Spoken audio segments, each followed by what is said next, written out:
And that's not all. The caller then tells Summers to have Louise take off her clothes.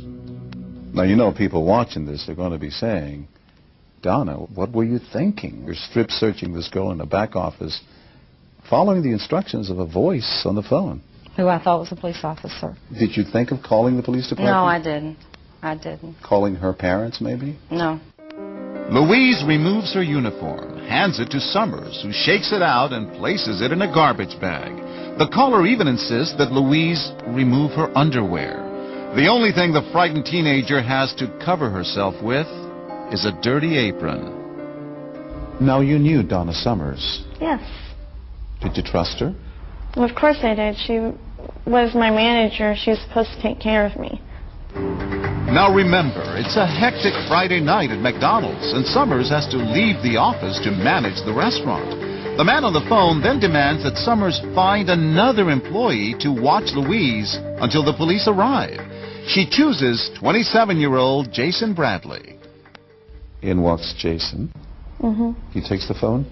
He takes the phone, and they're telling him to have me do certain things and drop the apron, and he wouldn't have any part of it. Could he have called the police, maybe? He could have. He could have done a lot more. I mean, he didn't hurt me, but he could have helped me.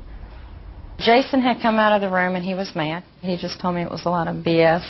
So when he says it's a lot of BS, didn't it cross your mind maybe it is? I didn't know what he was mad about.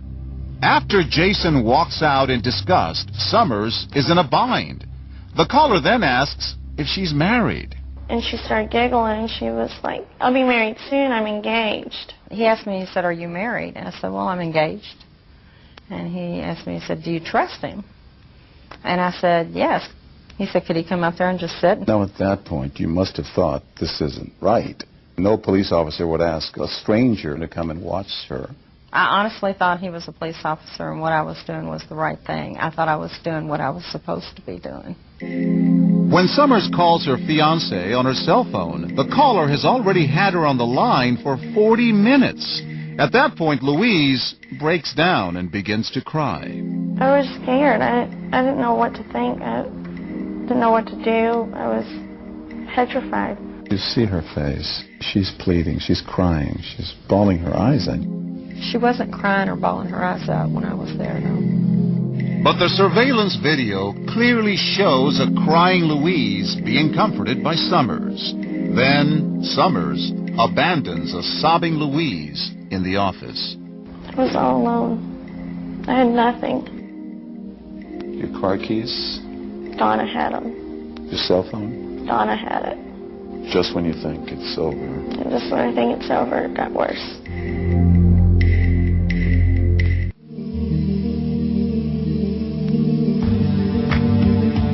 In a back office at McDonald's in Mount Washington, Kentucky, teenager Louise Ogborn is naked and in tears.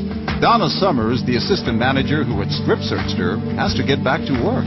The caller had suggested she bring in her fiancé, Walter Nix, who goes by the name Wes.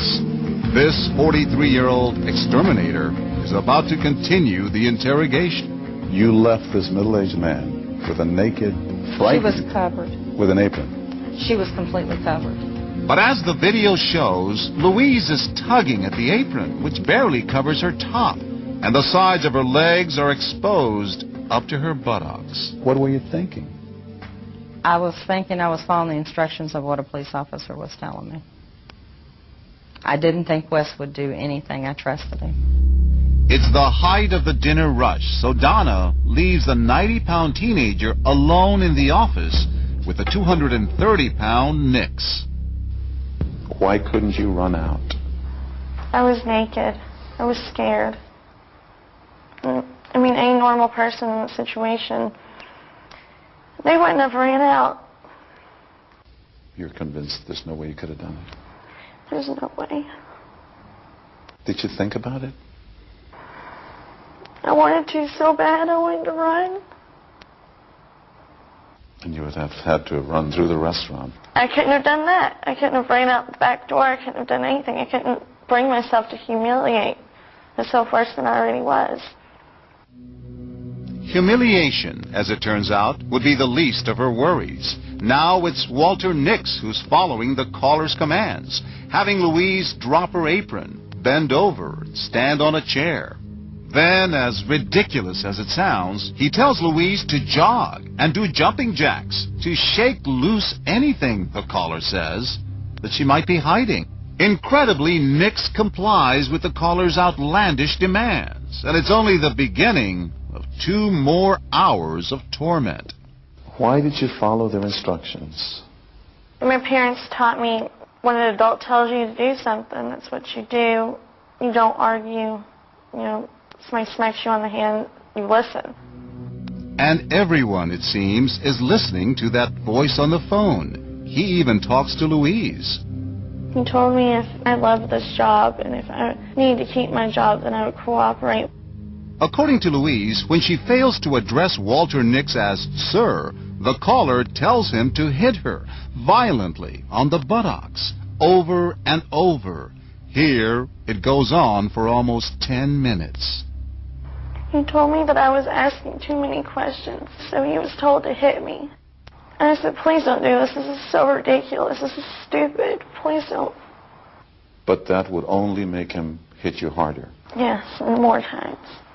By the end of the beating, painful red welts appear clearly on Louise's body. And during it all, Donna Summers keeps walking in and out of the office. Every time you hear her coming in, what happens? He throws the apron at me and tells me, like, shh, don't tell Donna. When you walked into the office, what would you see between her and Walter? She was sitting on one side, he was sitting on the other. They weren't saying a whole lot. And she was covered. And she was covered up all the time. But there's at least one occasion when Summers comes in before Nix throws the apron over Louise. When we try to show Donna Summers the videotape. You say you didn't see her without her clothes on, but there she is. And you walk Okay, we're not going to answer questions about right that. past her. She can't talk about this? Not about that. Summers' attorney, who's off camera, won't allow her to respond. Why didn't you tell Donna at that point? I begged her every time she came in the room, get me out of here. Please get me out of here. Donna, please, please. I didn't do anything wrong. Please believe me. And she puts her head on your shoulder. And she told us she was saying to you, please help me. No, she didn't. It's not what she said. Couldn't you feel her head on your shoulder? I don't recall that particular incident. I don't. She says she's begging you to rescue her. She never said that to me.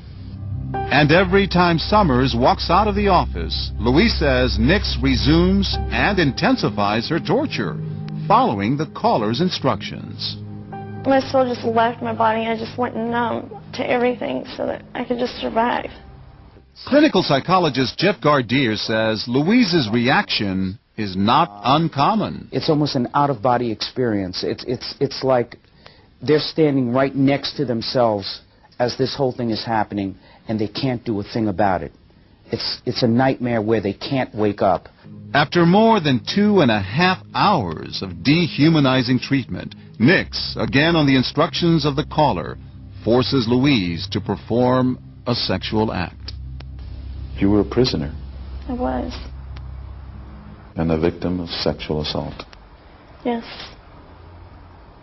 Almost 3 hours into Louise's ordeal, the caller tells Nix to hand the phone back to Summers and, incredibly, instructs her to bring in someone else. This time she ushers in Thomas Sims, a 58-year-old maintenance man who works at the restaurant. He gets on the phone with the caller, but Sims refuses to comply with his demands.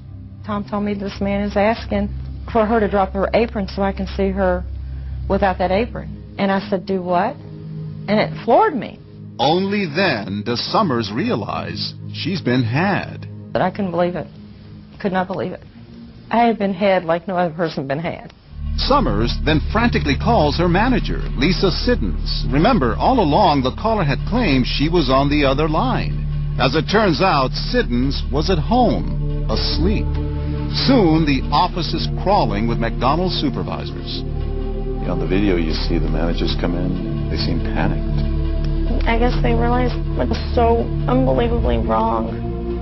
Only then does someone finally call the police. They arrive within 5 minutes. The Mount Washington police station, it turns out, is only a quarter mile away from the restaurant.